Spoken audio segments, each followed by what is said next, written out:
Halo Tribuners, salam jumpa di Tribun Ambon hari ini, edisi 24 November 2023. Selama beberapa menit ke depan, kami akan menghadirkan sejumlah informasi terupdate dari Kota Ambon dan sekitarnya. Bersama saya Tanita Patesina, inilah Tribun Ambon hari ini. Kita mulai dengan berita pertama. Jaksa tetapkan Kadis Koperasi Tual tersangka dugaan korupsi proyek pembangunan Pasar Langgur. Tim penyidik Kejaksaan Tinggi Maluku menetapkan Kepala Dinas Koperasi Kota Tual, Daniel Farfar, sebagai tersangka kasus dugaan korupsi proyek pembangunan Pasar Langgur, Kabupaten Maluku Tenggara, tahun anggaran 2015 hingga 2018. DFF menjadi tersangka usai diperiksa selama kurang lebih 5 jam sejak pukul 9 waktu Indonesia Timur di kantor Kejati Maluku, Kamis 23 November 2023. Penetapan DFF sebagai tersangka berdasarkan surat penetapan tersangka nomor B-Q-1-FD-2 Kasih Penkum dan Humas Kejati Maluku, Wahyudi Karebe, mengatakan tersangka DFF dalam kasus tersebut sebagai PPK dan juga menjabat sebagai Sekretaris Dinas Perindustrian dan Perdagangan Kabupaten Maluku Tenggara.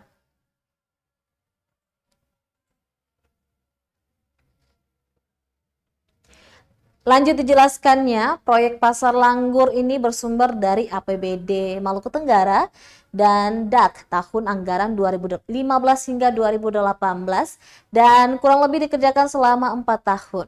Anggaran tersebut dicairkan bervariasi, yakni tahun 2015 sebesar 12,4 miliar, untuk tahun 2016 sebesar 3,2 miliar, tahun 2017 sebesar 3,4 miliar, dan 1,4 miliar. Sementara untuk tahun 2018 sebesar 2,5 miliar.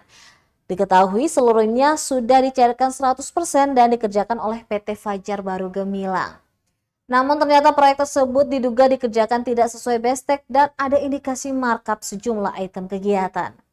Wahyudi menambahkan hingga penetapan status tersangka, tim penyidik telah memeriksa setidaknya 17 orang saksi, termasuk mantan Kepala Dinas Perindak Maluku Tenggara, mantan Kepala BPKAD Maluku Tenggara, kontraktor, konsultan, bendahara pengeluaran, dan beberapa pegawai pada Dinas Perindak Kabupaten Maluku Tenggara.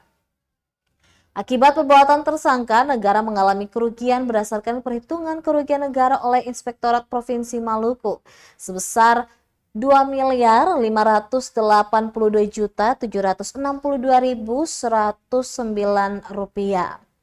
Sementara itu disinggung mengenai kemungkinan adanya penambahan tersangka dalam kasus tersebut. Kasih Penkum mengaku masih ada potensi tersebut lantaran masih dalam proses penyidikan.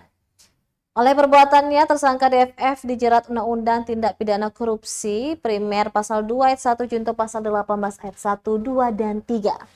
Undang-Undang Nomor 31 Tahun 99 sebagaimana diubah dan ditambah dengan Undang-Undang Nomor 20 Tahun 2001 tentang Pemberantasan Tindak Pidana Korupsi, junto Pasal 55 Ayat 1 ke 1 KUHP, junto Pasal 64 Ayat 1 KUH Pidana, sementara subsidiar Pasal 3 junto Pasal 18. Penanganan penyidikan dugaan tipikor di Disperindak Kabupaten Maluku Tenggara tahun anggaran 2015 sampai dengan 2018 ya, mengenai adanya dugaan penyimpangan dalam pembangunan proyek Pasar Langgur. Dapat kami sampaikan bahwa penyidik hari ini menahan satu orang tersangka atas nama DFF, di mana yang bersangkutan berstatus sebagai PPK dalam proyek dimaksudnya. Adapun dari hasil perhitungan kerugian keuangan negara itu disebutkan sejumlah sekitar 2,5 miliar ya, dari pekerjaan dari tahun anggaran 2015 sampai 2018. Demikian ada yang mau. Dia kadis koperasi aktif ya bang? Saat ini? Saat ini dia sebagai sekretaris ya, sekretaris pada dinas Disperindak Kabupaten Maluku Tenggara.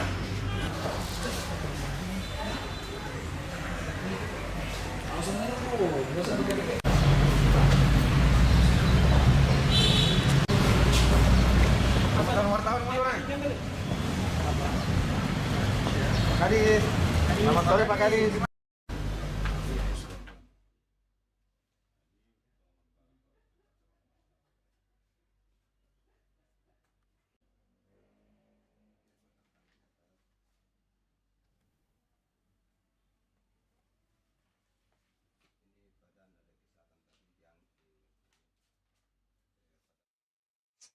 Setelah ditetapkan jadi tersangka, Kadis Koperasi Kota Tual dipenjarakan. Nah, diduga negara mengalami kerugian hingga 2,5 miliar atas kasus ini.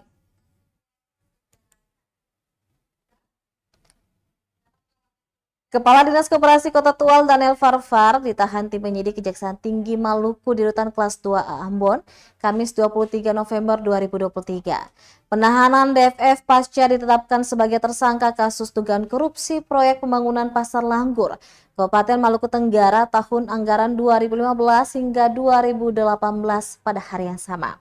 Kasipenkum dan Humas Kejati Maluku Wahyudi Kareba mengatakan DFF akan ditahan selama 20 hari terhitung sejak 23 November hingga 12 Desember 2023. Wahyudi mengatakan sebelum ditahan dan ditetapkan tersangka, DFF telah menjalani pemeriksaan sejak pukul 9 waktu Indonesia Timur di kantor Kejaksaan Tinggi Maluku. Ia kemudian ditetapkan tersangka berdasarkan surat penetapan tersangka dan surat perintah penahanan. DFF kemudian mengenakan rompi merah bertuliskan tahanan jaksa dan digiring ke rutan kelas 2 Ambon sekitar pukul 16:58 waktu Indonesia Timur. Wahyudi menjelaskan DFF dalam kasus tersebut berperan sebagai PPK dan menjabat sebagai Sekretaris Dinas Perindustrian dan Perdagangan Kabupaten Maluku Tenggara. Untuk proyek Pasar Langgur bersumber dari APBD Malra dan DAK tahun anggaran 2015 hingga 2018. Proyek ini dikerjakan selama 4 tahun oleh PT Fajar Baru Gemilang. Sementara itu untuk anggaran tersebut juga telah dicairkan bervariasi, yakni tahun 2015 sebesar 12,4 miliar, tahun 2016 sebanyak 3,2 miliar, tahun 2017 dicairkan sebanyak 2 kali, yakni 3,4 miliar dan 1,4 miliar. Sementara untuk tahun 2018 sebesar 2,5 miliar. Anggaran tersebut telah dicairkan sepenuhnya atau 100%, namun proyek tersebut diduga dikerjakan tidak sesuai bestek dan ada indikasi markup sejumlah item kegiatan. Wahyudi menambahkan hingga penetapan status tersangka, tim penyidik telah memeriksa kurang lebih 17 orang saksi, termasuk mantan Kepala Dinas Perindak Maluku Tenggara, mantan Kepala BPKD Maluku Tenggara, kontraktor, konsultan, bendahara pengeluaran, dan beberapa pegawai pada Dinas Perindak Kabupaten Maluku Tenggara. Akibat perbuatan tersangka, negara mengalami kerugian berdasarkan perhitungan kerugian negara oleh Inspektorat Provinsi Maluku sebesar Rp2.582.762.109. Sementara itu, terkait dengan kemungkinan adanya penambahan tersangka dalam kasus tersebut, Kasipenkum mengaku masih ada potensi tersebut lantaran masih dalam proses penyidikan. Sementara itu, tersangka DFF dijerat Undang-Undang Tindak Pidana Korupsi, Primer Pasal 2 Ayat 1, Junto Pasal 18 Ayat 1, 2, dan 3. Undang-Undang Nomor 31 Tahun 1999 sebagaimana diubah dan ditambah dengan Undang-Undang Nomor 20 Tahun 2001 tentang pemberantasan tindak pidana korupsi, Junto Pasal 55 Ayat 1 ke 1 KHP, Junto Pasal 64 Ayat 1 KUH Pidana, dan subsidiar Pasal 3, Junto Pasal 18 Ayat 1, 2, dan 3. Berdasarkan hasil perhitungan kerugian keuangan negara yang dikeluarkan oleh Inspektorat Provinsi Maluku, yakni sejumlah 2,5 miliar rupiah.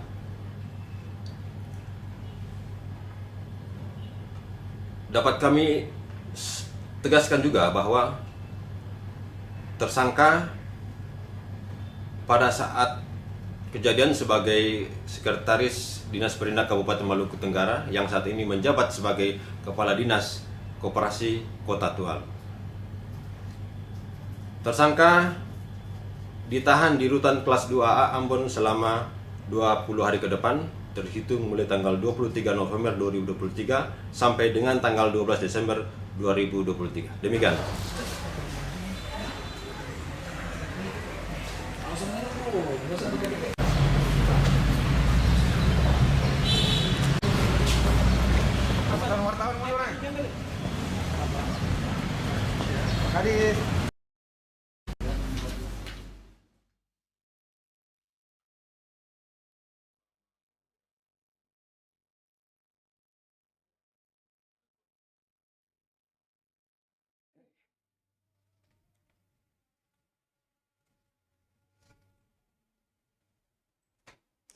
Terberas kita beralih ke berita selanjutnya. Menjelang pemilu 2024, Bawaslu Maluku deklarasi kampanye damai. Badan Pengawas Pemilu Bawaslu Maluku deklarasi kampanye damai jelang pemilu 2024. Hal itu agar pelaksanaan kampanye dapat berjalan penuh kegembiraan dan mengedepankan kejujuran menuju pemilu yang adil. Deklarasi kampanye damai melibatkan Forkopimda, partai politik, OKP, serta calon anggota DPD RI. Ketua Bawaslu Provinsi Maluku, Subair, mengatakan deklarasi kampanye damai sudah menjadi kegiatan tahunan yang digelar Bawaslu setiap menjelang perhelatan Pesta Demokrasi. Menurutnya, deklarasi kampanye damai tahun ini mengusung tema Baku Kele Awasi For Bikin Bae Pemilu Serentak 2024. Tema ini diangkat dengan maksud Bawaslu membutuhkan kerjasama semua pihak untuk sama-sama mengawasi jalannya tahapan pemilu 2024 di Provinsi Maluku. Diketahui tahapan kampanye akan dimulai tanggal 28 November 2023 hingga berakhir pada 10 Februari 2024 nanti. Mendatang.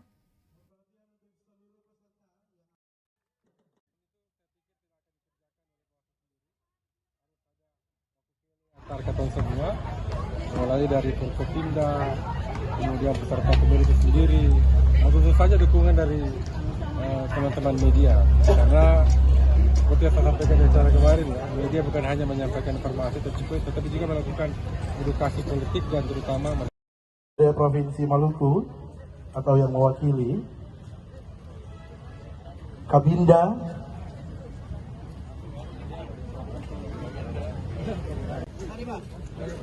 yang mewakili Kapolda Maluku,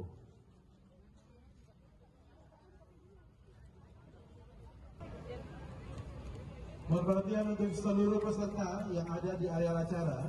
Kami mohon dan hormat untuk dapat mengambil posisi untuk ada dalam prosesi.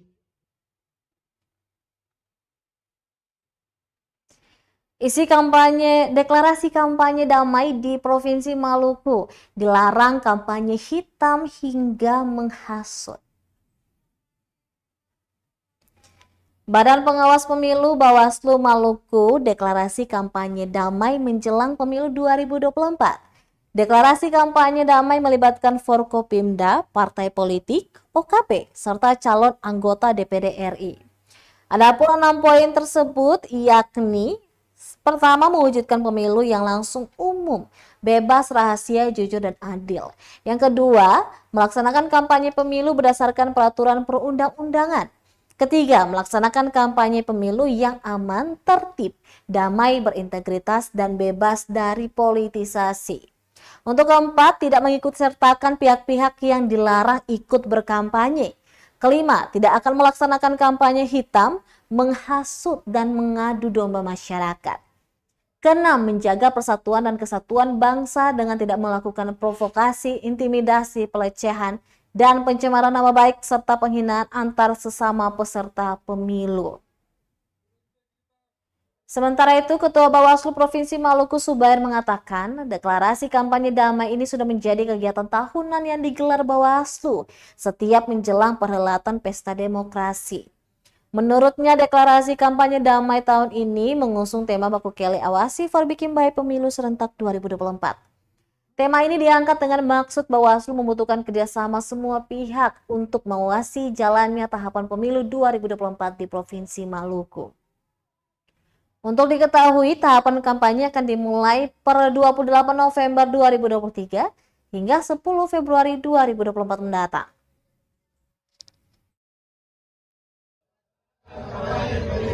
Berdasarkan peraturan perundang-undangan.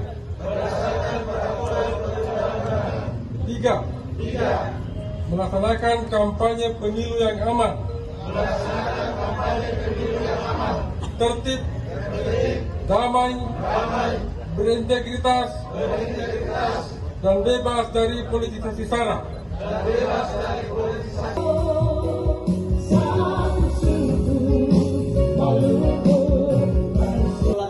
Apel siaga deklarasi.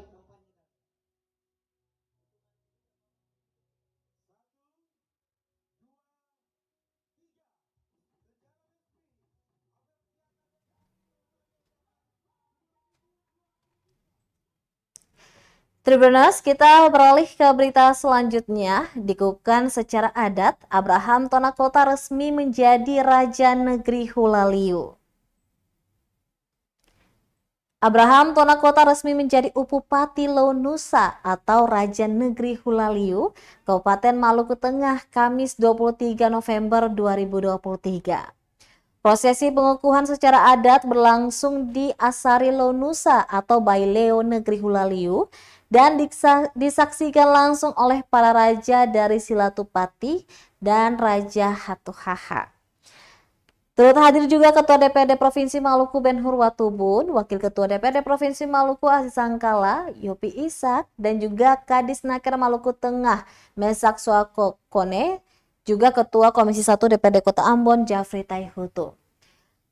Turut hadir rombongan 9 negeri yang merupakan gandong dari Hulaliu dan juga masyarakat setempat. Prosesi dimulai dengan pengantaran atribut pengukuhan raja yang dibawa masuk ke Asari Launusa. Atribut pengukuhan berupa tali pinggang, tongkat, dan topi raja.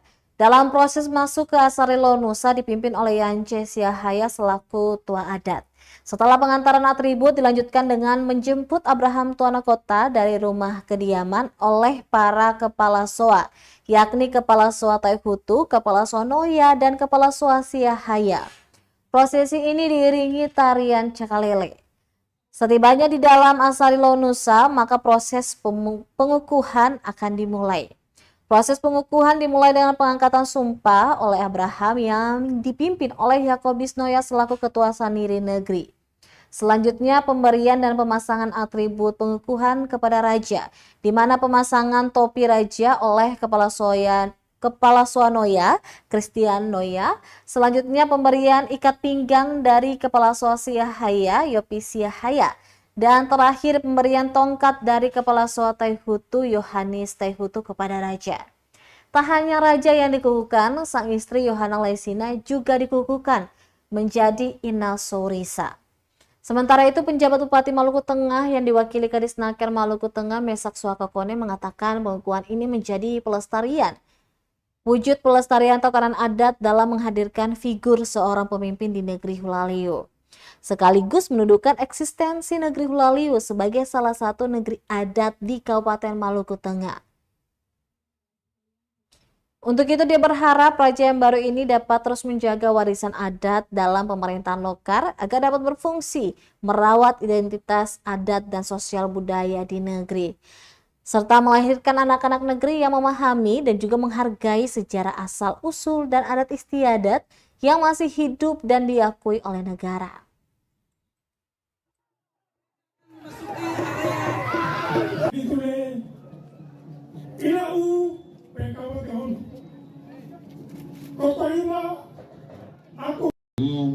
Yang telah dikukuhkan melalui prosesi adat di hari ini.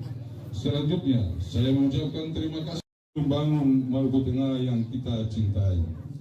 Hadirin yang berbahagia, sebelum mengakhiri sambutan ini, sekali lagi saya mengucapkan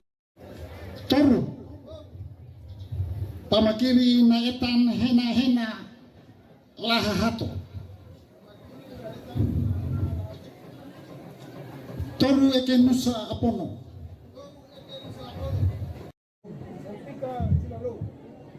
Saya kan nusa ama manu. Ama. Sekalian foto bersama. Ya, kami persilakan semuanya. Masukkan jemaah yang dari arah timur, para bapak ibu para undangan. Mereka akan memasuki area.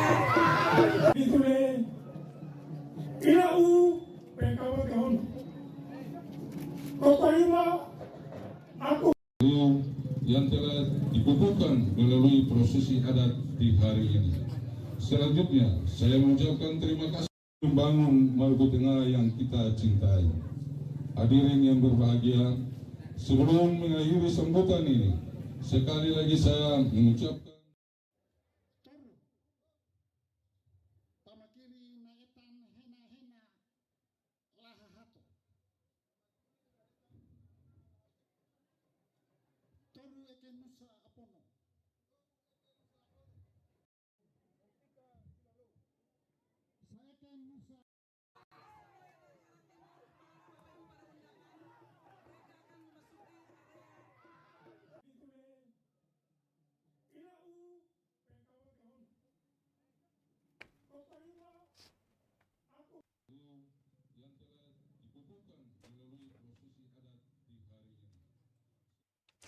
Tribuners, Cakalele saat Hari Patimura akan menjadi salah satu agenda wisata rutin tahunan di negeri Hulaliu. Cakalele salah satu tarian yang kerap dibawakan dalam setiap acara adat di Maluku, termasuk negeri Hulaliu, seperti pada peringatan Hari Patimura, pelantikan raja dan juga penutupan Bayi Leo. Raja Negeri Hulaliu, Abraham Tonakota, usai dilantik mengatakan salah satu program yang akan ia lakukan nantinya dengan menjadikan Cakalele sebagai bentuk seni budaya tahunan. Tentu Cakalele bisa menjadi potensi wisata di Negeri Hulaliu. Yang menjelaskan selain Cakalele, ada juga Tanjung Yanain yang menjadi potensi wisata di Hulaliu. Tradisi sejak leluhur dan keindahan hal alam ini menjadi salah satu alasan Hulaliu kerap dikunjungi pendatang. Pemanfaatan kedua hal ini bisa membantu negeri Hulaliu semakin berkembang dan makmur. Di sisi lain, Tonakota juga berharap konflik sosial antar Hulaliu maupun dengan Aboru maupun bisa segera berakhir. Sementara itu, dukungan pelestarian tradisi negeri Hulaliu juga didapat dari CEO NDA Production, Yopi Isa. Yopi yang memiliki darah Hulaliu juga merasa kagum ketika pertama kali pulang ke Hulaliu dan menyaksikan secara langsung bagaimana prosesi adat pelantikan Raja Negeri Hulaliu. Menurutnya, tradisi sebagai ciri khas Hulaliu tersebut harus terus dijaga dan dilestarikan hingga turun-temurun agar tak hilang.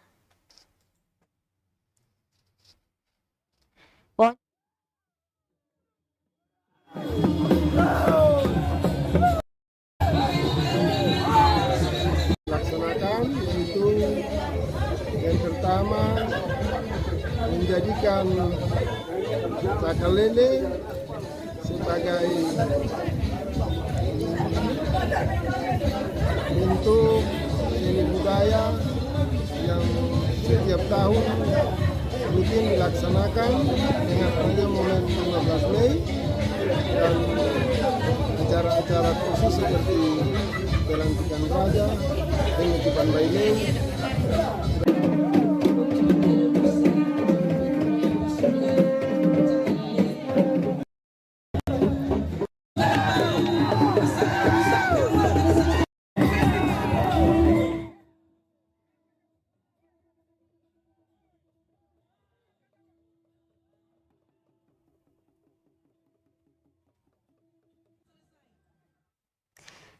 Selanjutnya, Tribuners, ribuan pasang mata saksikan Road Race Amboina kejuaraan lokal Maluku 2023. Ribuan pasang mata menyaksikan Road Race Amboina kejuaraan lokal Maluku 2023.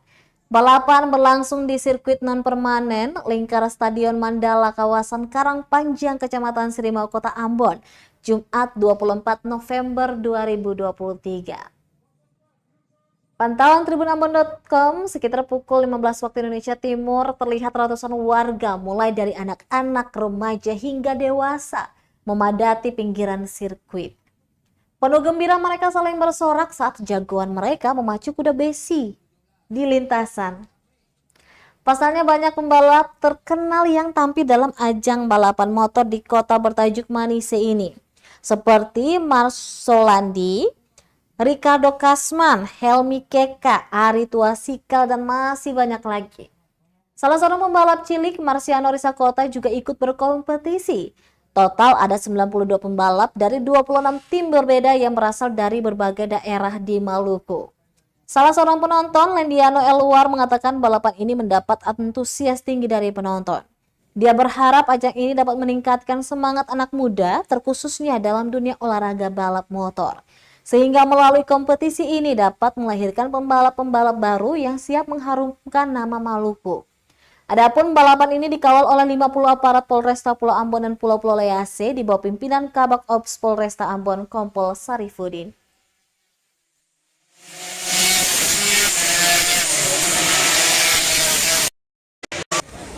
Ya, jadi untuk proses balapan Ambona Road Race ke Dordok 3 ini penonton sangat antusias dan ini sangat baik. Harapannya ke depan supaya melahirkan bibit-bibit muda dan dari segi hobi dapat menunjang pembalap-pembalap muda dalam berkompetisi, dalam menjalankan dan melakukan hobi-hobinya. Mungkin kayak begitu saja.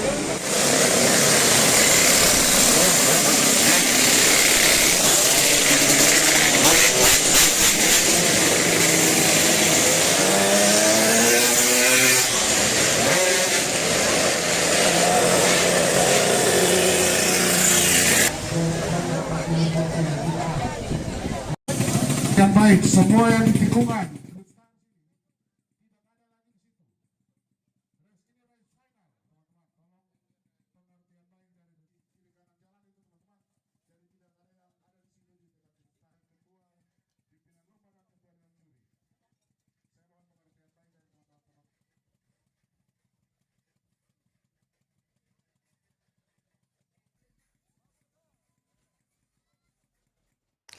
Baik Tribuners, demikianlah Tribun Ambon hari ini edisi 24 November 2023. Saya Tanita Patiasina beserta kru yang bertugas undur diri. Sampai jumpa lagi dan amato. Download Tribun X sekarang. Menghadirkan lokal menjadi Indonesia.